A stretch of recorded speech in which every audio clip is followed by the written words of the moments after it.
Well, I take you to President Biden now in Fort Lauderdale, Florida. He is delivering his message about Republicans retaking control of Congress as millions of Americans are at risk of losing Medicare, Medicaid, and Social Security benefits, also paying higher for prescription drugs. Let's listen in. But he had coverage, but the costs are astronomical. You all know somebody who's had a serious disease. Some of these drugs can be 10, 12, 15,000 bucks a year, some of them. And so what Sheldon went through is something that a lot of you, maybe some in the audience, have gone through as well. And look, let me start off by saying I love Debbie Wasserman Schultz, and I make no apologies. She is not only one of my best friends in the United States Congress. I know I don't look it, but I served 36 years in the Congress. And I spent time working with Debbie. She wasn't there nearly that long when I was there, but my point is we became good friends because she has enormous integrity. She has a sense of understanding what people are going through, and she plays it out, she works it out. And so she was one of my biggest supporters in helping me not only pass, but draft and move some of the legislation we're going to talk about today, a couple pieces of it. And I don't have a greater friend in the United States Senate, and I don't have a greater friend when I was vice president, nor as president. So Debbie, thank you, kiddo. I don't know even where you're sitting, but oh, there you are, Debbie, thank you. Folks, last time I was in Florida was almost a month ago because of Hurricane Ian, and we surveyed the damage in the ground at Fort Myers, and it was the surrounding communities by air, helicopter. The damage and destruction was historic, almost unimaginable. And I've said then that it's going to take not weeks or months, but years to fully recover and rebuild. But I also made a commitment. I made a commitment to my administration, the federal government, would give the people of Florida the commitment that we're going to not move until it's all done. We're going to stick with you till it gets all done. And look, my administration has been through, going to follow through on those commitments to get the people of Florida what they need as fast as they can get it and to help to rebuild. So far, we put in through the legislation Debbie helped me pass as well, $1.7 billion in federal grants, disaster loans and flood insurance payments have been provided to state and small businesses and households. FEMA has made assistance available to 26 counties and to provide temporary housing and for the survivors of those 6 counties. We've sent 24 disaster recovery centers across the state for survivors to register for help. And FEMA, Federal Emergency Management Assistance, is going door to door to reach people as well. They've also performed over 180,000 home inspections, 180,000 personal inspections. The U.S. Small Business Administration has approved $460 million in low-interest business loans for renters and homeowners. Like I said, this is just the beginning of the effort, and we're going to be with you every step of the way.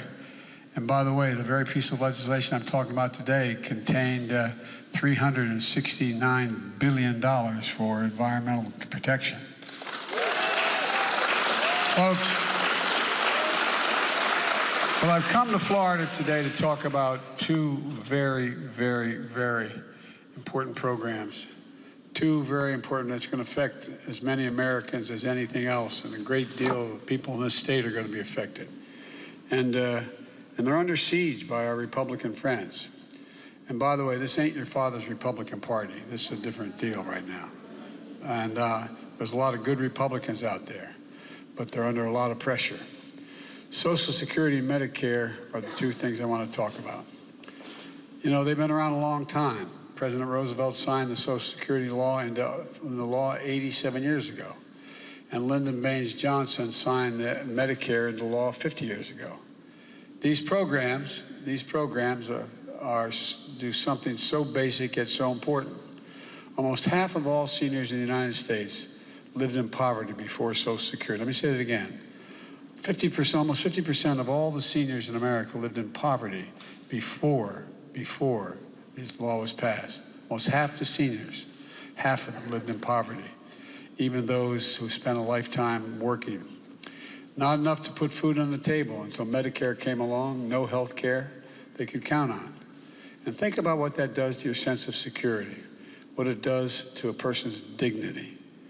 Unless you were wealthy, people often worked until they took their last breath. They couldn't even think about retiring. And if they did, they'd starve. Then we came together as a country, Democrats and Republicans, and said we have to do better than this. After working hard for decades, people deserve better than what existed at the time. They deserve to retire with dignity and peace of mind. And that's how it should be in the United States of America. Some of you are on Social Security, or your parents or your grandparents are. They earned it. They earned every single paycheck. They put money in since they were teenagers to pay for Social Security. And those are more than government programs. They're a promise we made as a country to work hard and contribute. And when it comes time to retire, we're going to be there for you. We're going to be there for the basic needs. That's been a rock-solid guarantee, an ironclad commitment. Generations of Americans have counted on it, and it works. The number of elderly people living in poverty has plummeted since Social Security was created. It's transformed millions of people's lives. Here in Florida, 21% of the people are over the age of 65.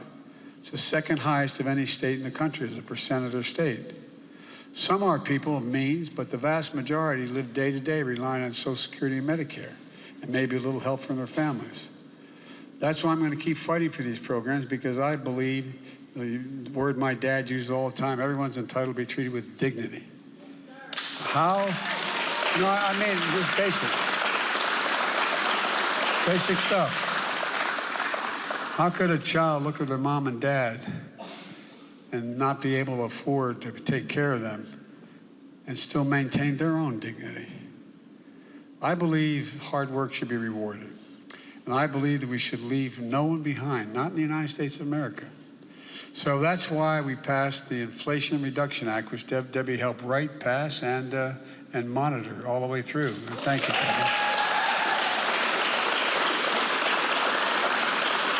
There are a number of parts to it, but I want to talk about one. I want to talk about Medicare. Every single Democrat in the United States Congress voted for the Inflation Reduction Act.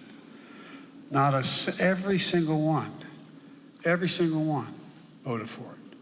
Not one single Republican voted for it in the House or the Senate. Take prescription drugs. Folks, we pay the highest price for prescription drugs than anywhere in the world. The prescription you have from a drug manufacturer in the United States, you get at the local drugstore. You get in a plane and fly to Paris, you can get the same exact drug for less, every other major capital in the world. How can that be? Why is that the case? The very same prescription by the very same company. For years, many of us have tried very hard to bring prescription drugs under control. But for years, Big Pharma has stood in the way. They beat us every time. I remember starting this battle when I was a 35-year-old United States Senator. Over the past year, drug companies raised the price, to make a reference to what my introducer said, raised the price on 1,200 drugs, more than the rate of inflation. Let me get something clear here. Hold for a second. Let me get something clear. It's not they did anything more to the drug, more research and development on that particular drug to make it better. They did nothing. Nothing. Same exact drug with no change. I understand if they have a breakthrough in that drug and make it more effective and charge more. I get that. But none of that. None. The average price for those drugs was raised over 30%. In 2022, the price of one blood pressure medicine, one, that millions of Medicare recipients are relying on every day, increased 500%. 5 times. The exact same drug. No change whatsoever. Another drug treating autoimmune conditions increased by $1,000. $1,000 for an autoimmune disease. Again, no change in the quality of it, just changing the price. And they talk about inflation. You know, we're dealing with it for a whole second. Inflation is a worldwide problem right now because of a war in Iraq and the impact on oil and what Russia's doing. I mean, excuse me, the war in Ukraine.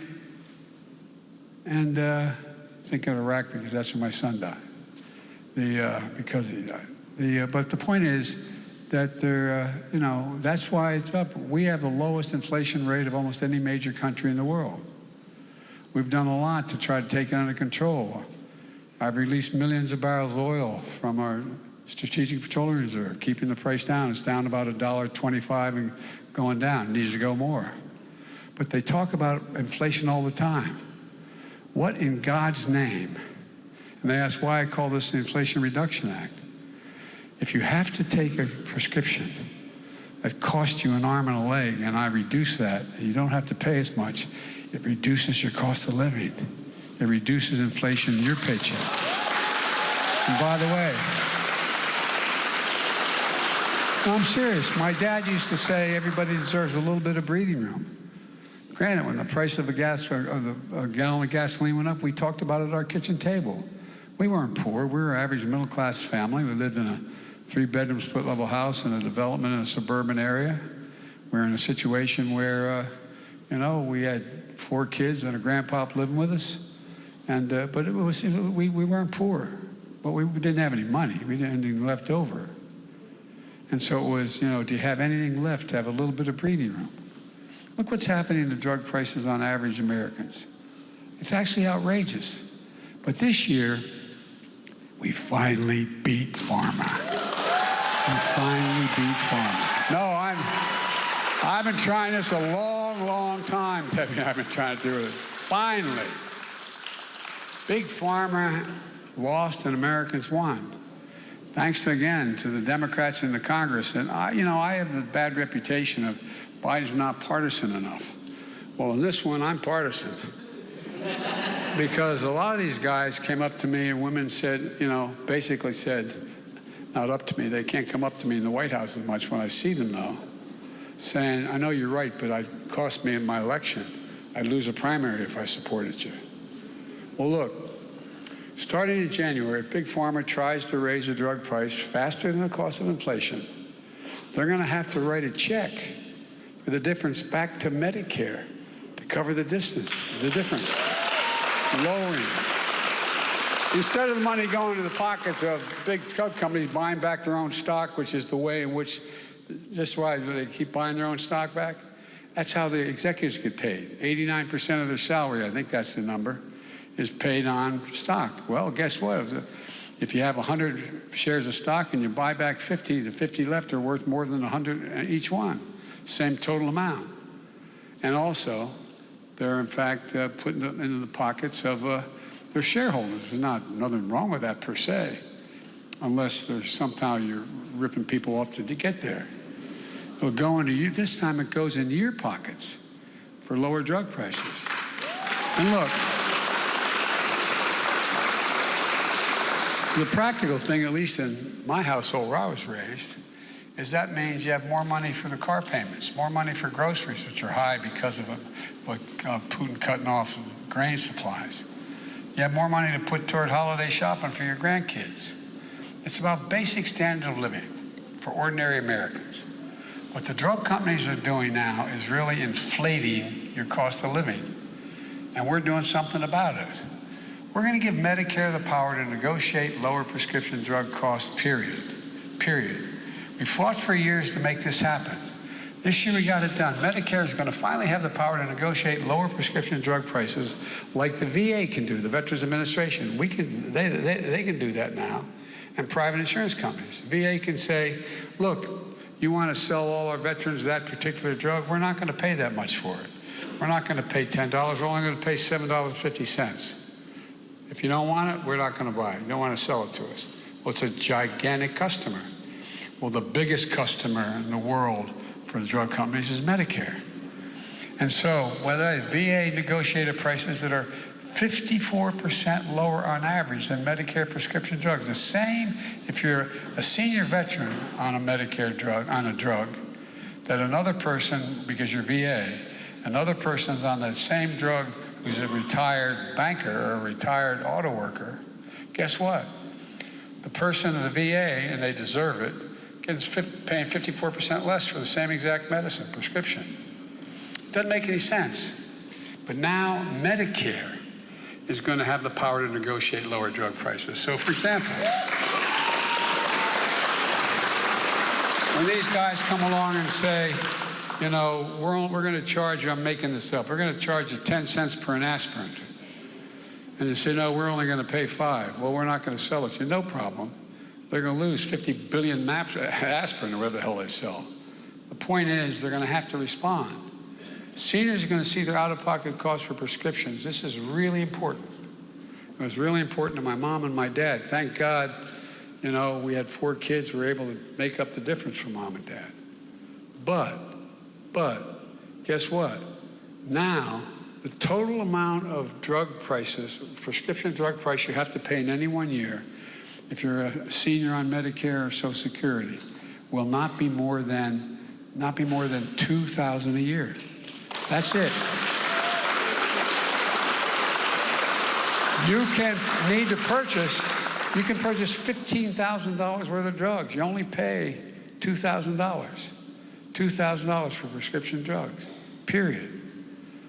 Whether it's expensive cancer drugs or any other drug they need for the pharmacy. My son, who died of stage 4 glioblastoma, the cost of those drugs was enormous. Enormous. We're talking about drugs that can cost $9,000, $10,000, $14,000 a year.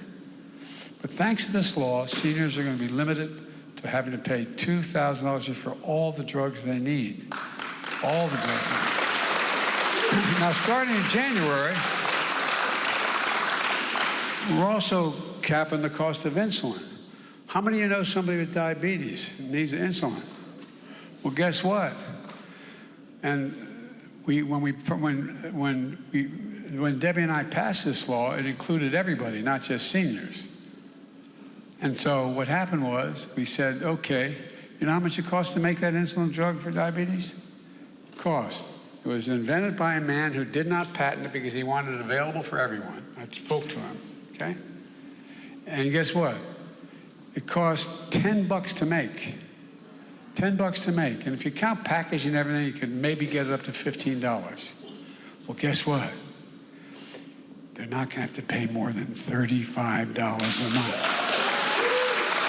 They'll still make a significant profit instead of an average of $400 a month. Look, that's important. And guess what? It affected, I was at an event like this in Virginia about 4 months ago talking about this, what are we doing? And a woman stood up and she said, I have 2 children.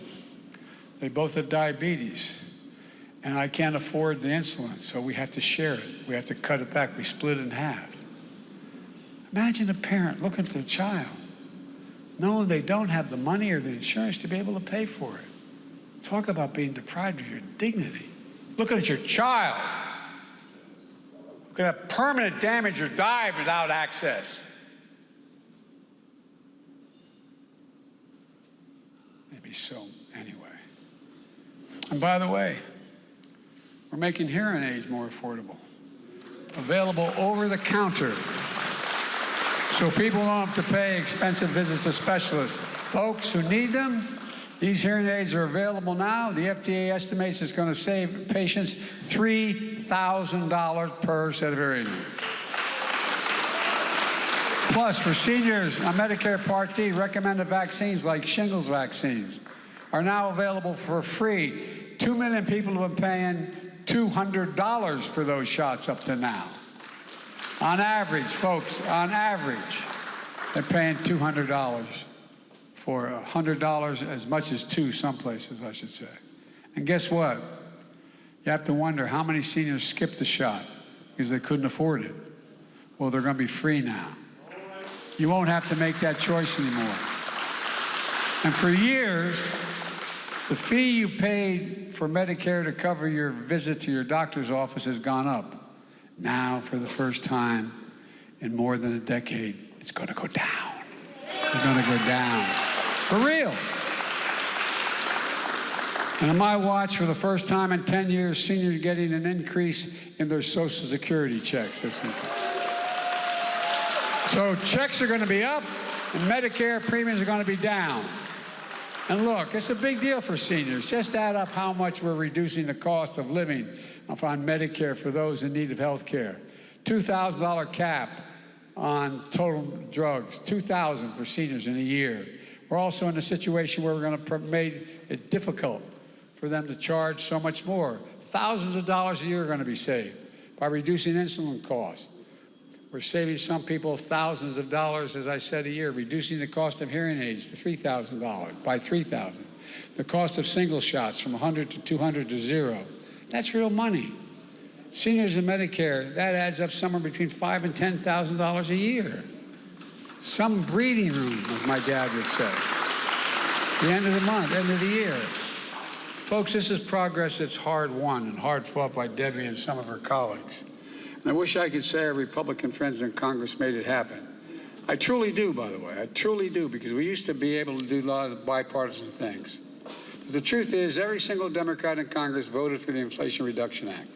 And every single solitary Republican in Congress voted against these savings. Every single one, including Senator Rubio, who now acts like he doesn't. No, but I was disappointed. It really disappointed me. Now listen to what they're telling us. Republicans in Congress are telling us that their number one priority, if they gain control of the Congress next Tuesday, is to repeal, number one, the Speaker said, the Republican leader said, their number one priority is to repeal the Inflation Reduction Act. That also includes all the matters going to save hundreds of thousands of dollars for people in terms of their energy bills, because they're going to do away with the whole issue with regard to weatherization. But let's be crystal clear what it means. If Republicans in the Congress have their way, the power we just gave Medicare to negotiate prescription drug prices goes away, gone. $2,000 cap on prescription drugs, gone. $35 a month cap on Medicare for insulin for Medicare, gone. Savings on health care premiums of $800 a year for millions of Americans in the Affordable Care Act, gone. And of course, they're still determined to do away with the entire Affordable Care Act. That means an end to protection for tens of millions of people who can't get insurance because they have a pre-existing condition. Only means to do that is through the Affordable Care Act. If the Republicans get their way, that's going to be gone as well. And folks, it gets even worse. They're coming after Social Security and Medicare in a big way. Folks here in Florida, you need to know this, and I mean this sincerely. You need to know this. You need to know why. Because of your own senator, Senator Rick Scott. I have the brochure here he has. He's in charge of electing Republicans to the Senate. He's the head of the campaign. And he laid out a clear plan. He said every 5 years, Social Security and Medicare would have to be reauthorized. And this is from the report. I made it larger, listed all they want to do. Quote, all federal legislation sunsets, means goes out of existence in 5 years. If the law is worth keeping, Congress will pass it again. So every 5 years, the Congress would have to vote to reauthorize Social Security. Reauthorize it, or else it goes away. Would have to vote to reauthorize Medicare, reauthorize veterans' benefits. And I go down the list, but guess what? The very idea that a senator from Florida wants to cut Social Security and Medicare, and by the way, they don't have to go away, they can cut it. They can change it, basically. A senator from Florida going after Medicare and Social Security? I tell you what, I don't know where, as they say in Southern, don't know where y'all been. Hot damn, boy. I tell you, look, it's so outrageous you might not even believe it.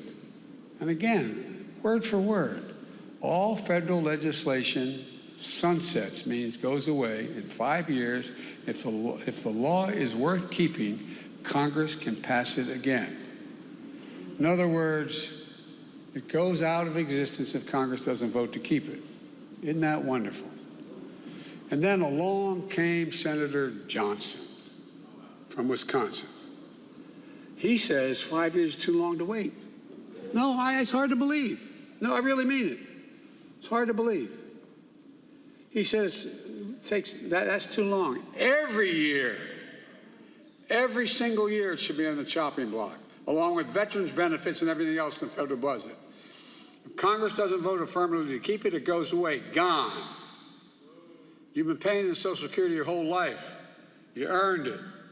Now these guys want to take it away. Who in the hell do they think they are? Excuse my language.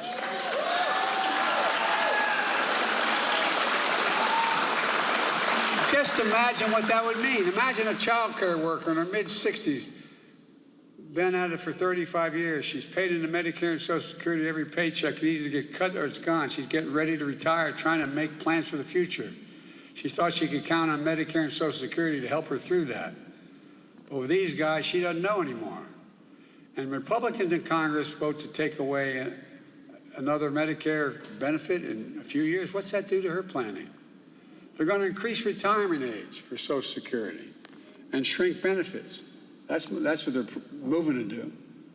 Well, imagine the widow here in Florida, and all she has left is Social Security. What's she going to do if it goes away? If she didn't have Social Security, the poverty rate, people over 65 years of age, would be 4 times what it is now. Imagine a senior who takes a couple of expensive medications for arthritis and high blood pressure. He's one of more than 1 million people with Medicare who will have to spend more than $2,000 in the pharmacy drugs again.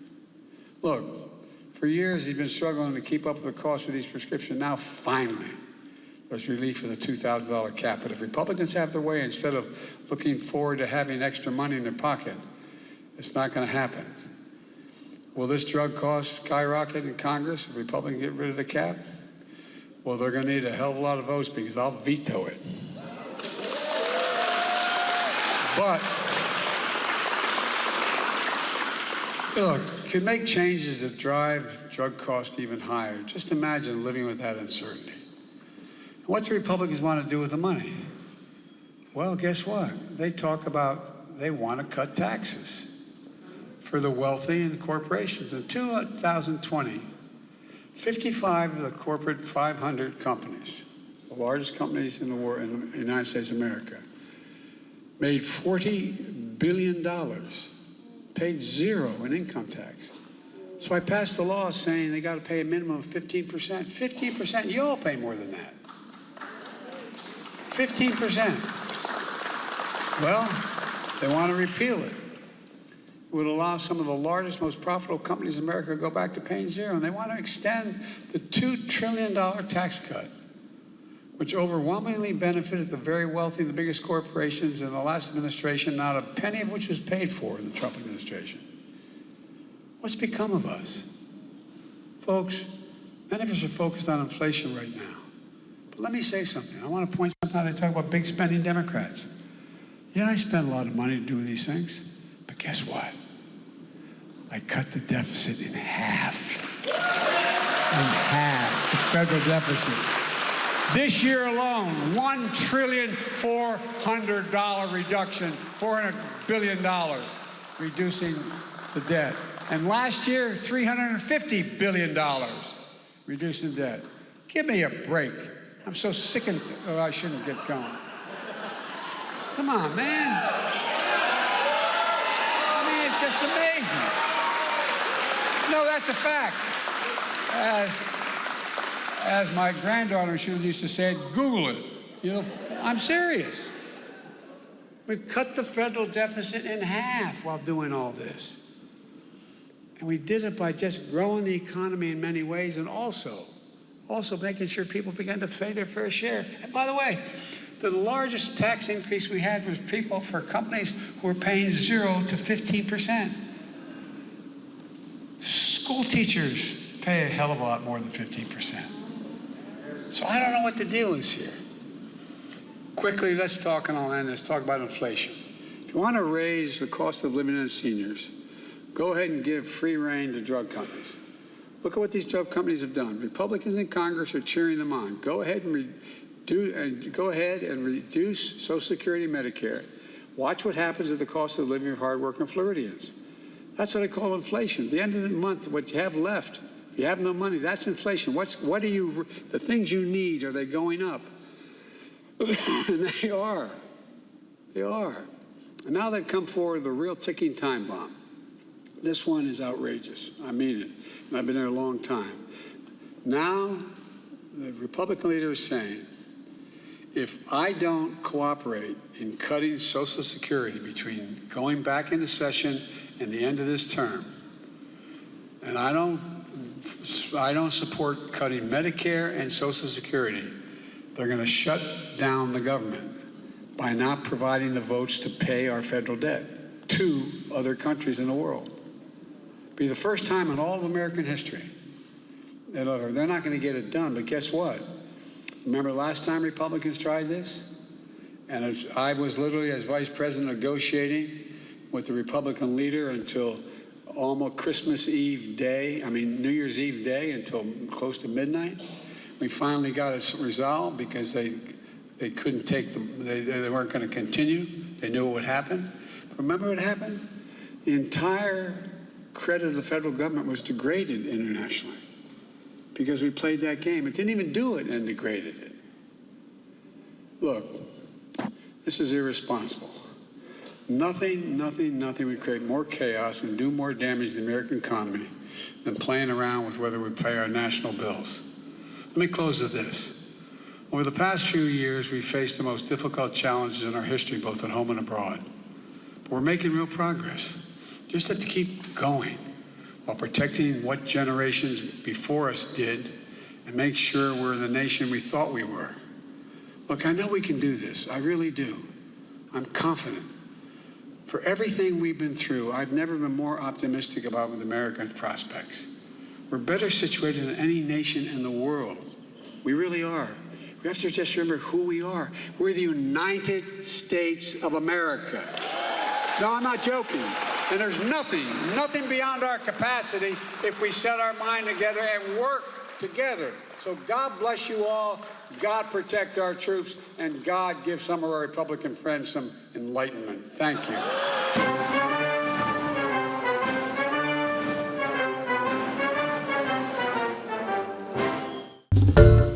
Hi everyone, George Stephanopoulos here. Thanks for checking out the ABC News YouTube channel. If you'd like to get more videos, show highlights, and watch live event coverage, click on the right over here to subscribe to our channel, and don't forget to download the ABC News app for breaking news alerts. Thanks for watching.